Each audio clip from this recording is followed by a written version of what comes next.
Ang problema po kasi ngayon wala na pong patient consent. Hindi na po ang mga tao ngayon dati bago ka mag-administer ng simple synthetic drug sa isang tao or any tools na ginagamit nila, for example, yung mga ventilation machine na yan, sinasabi po muna yan sa mga kamag-anak. Ngayon po walang ganon.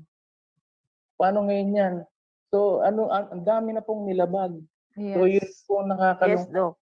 Ang dami na pong nilabag kasi nga failed ang science niya.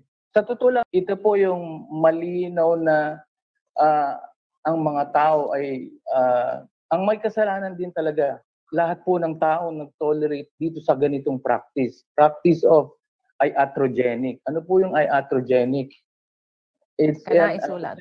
ano po ang tawag po dyan? It's a malpractices of using their protocol